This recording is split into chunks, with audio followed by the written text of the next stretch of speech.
Hi everyone, welcome to On the Other Hand. I'm Ariane Zurcher, and today I'm going to be demonstrating the picot stitch. Picot stitch can be a little tricky, but it's a lot of fun. I'm going to show you how to do a 3-spoke picot, a 5-spoke picot. I'll show you examples of a 7-spoke picot. I've done a lot of picots over the years, and I have a couple of tips on how to get that little loopy end to not be so loopy. Hopefully I have some other tips that will be helpful along the way as well. So thanks so much for watching, and I hope you'll stick with me as I demonstrate the picot stitch. Don't forget to click the like button and subscribe. If you want to get email notifications, you do need to hit the little bell to the right of the subscribe button. I love hearing from you, so leave me any comments or questions, things you'd like to talk about in the comment section below. And do check out the description section because I add links to anything that I use in this video, as well as an explanation of the tutorial and what I'm doing. So grab something to stitch with and let's get stitching.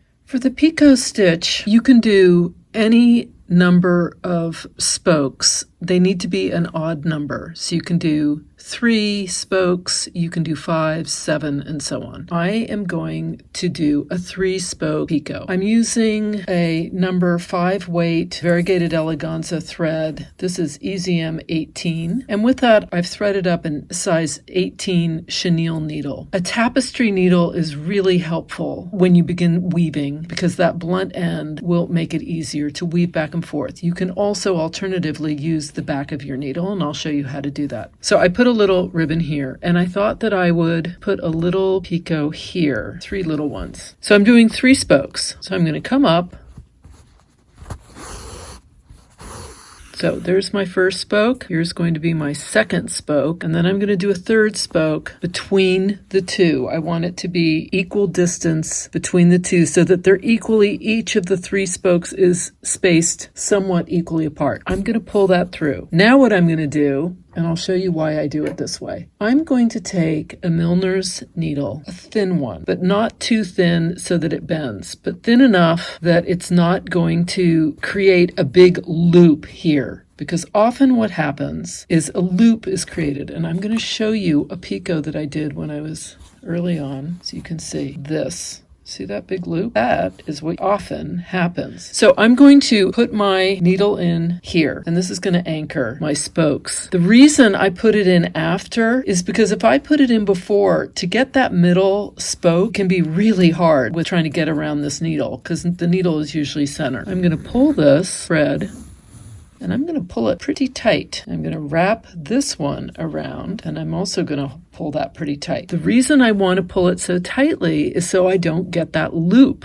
because that loop is one of the hardest things about the picot. All right, so I'm going to put I'm weaving in, and what I've done is I've woven under the outer, and then the needle's above the middle and under this outer leg. And I'm going to pull this pretty tightly. And this was something that I learned from Sue. I couldn't believe how tightly she was pulling her spokes. But the reason is because otherwise you get that weird loop. So I'm going to push my needle up like this to ensure that that first weave is really in there. I'm going to pull it taut, and I'm going to do this, push, pull the weave through. The picot is great for beaks on birds or ears on little creatures, but it's also just a great little 3-dimensional stitch to put in random places. Weaving, push before I pull the thread through, really push it in there, push that up.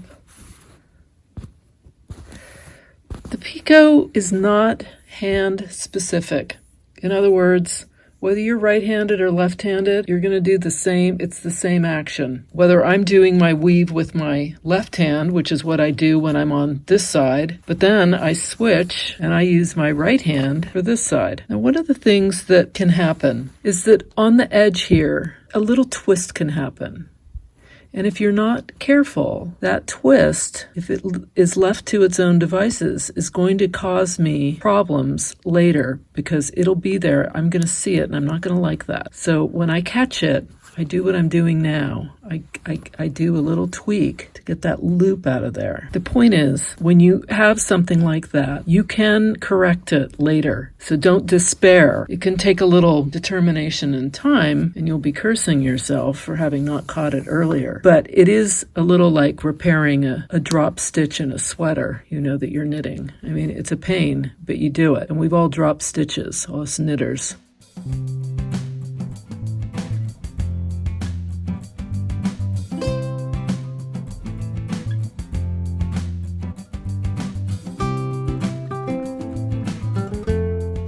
What happens when you get to the bottom, it's tight and you have to really pull these stitches along. At a certain point, I can remove this if it's going to help me at the very bottom get in there. So I might do that now. Just gives me a little more leeway. I'm going to do one more. Sometimes what I have to do is I can't even go do a full pass. I have to do this. I have to do it a little piecemeal. Go in, pull it out, go through the other leg, pull it out. So I think maybe one more. Sometimes I have to turn it too. This is going to be my last one because I really am struggling now to just get the needle even in there. And as you can see, there's no loop. But did you see how hard I had to pull that to ensure that there was no loop there? I mean, I really was tugging hard. For my 5-spoke, I'm going to use this Pearl Cotton number 3 and my number 18 chenille needle. I'm going to put a 5-spoke here. So I'm going to come up with my thread, and then I'm going to get my Milner's needle. I think this is a 9 Milner's, and I'm going to put this in the center. So let's say that. Then I'm going to do my next set of spokes is going to go here.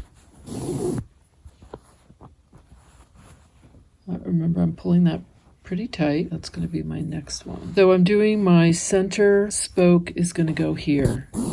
I don't want these spokes so close together that I can't find them, and that is a danger. I like to go under that first leg, then over, then I'm going to go under, over, and then under the last leg. I'm going to pull this. Remember, I pull it pretty taut. If you're not feeling comfortable being ambidextrous, you turn your work upside down. And that way, whichever hand dominates, you're going to keep switching so that you're always going. So for me, I'm left-handed. I'm always more comfortable going left to right. If you're right-handed, you're always going to be more comfortable going right to left. And you would just turn your work to help you with that. Come back up here, down, push those threads up so they're really tight.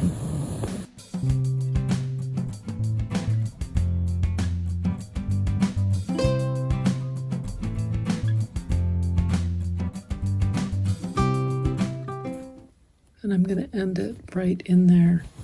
I try never to end it at the edge. I try to always go in a little to end. I did manage to avoid a loop, so there's my 5-spoke. Here's 3. I did a 5. I thought I was filming and realized when I was uploading all the video that I had not turned the camera on. And here's 3. So 3, 5, 3. And this was in the number 5 weight variegated eleganza. Let me go ahead and put another one right over here. So there's my 4. And now I'm going to come up through the middle here for my 5th spoke.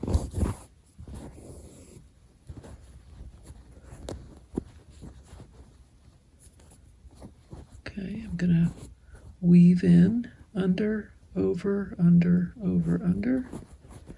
And this is the one that I need to really pull taut.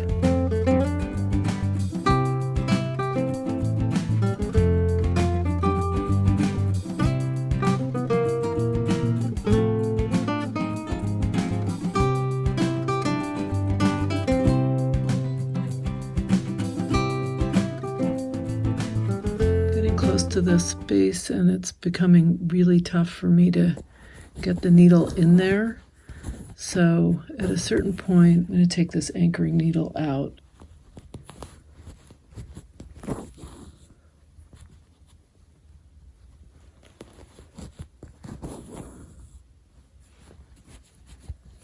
As I said before, sometimes when it gets to the end here, I can't do a single pass through all my spokes, so I have to do it just one at a time, and that's going to be my end. So there it is in Petite Very Velvet, and it's a very different look than this one, or for that matter, these. I wanted to show you my flower that I made. Now, everywhere there's a bead, that's where I had a loop. But do you see this one? This one doesn't have a bead and it has a loop. Many of them don't, but you could see as I got more and more tired, the loops began to show. So I just put a little bead on the end, like a little dewdrop. But this flower took a long time. And if you'll see, this one, 1, 2, 3, 4, 5. Most of these are 5-spoke picots. Call me crazy, but look how fabulous that looks. Doesn't it look great? Even with the little loops.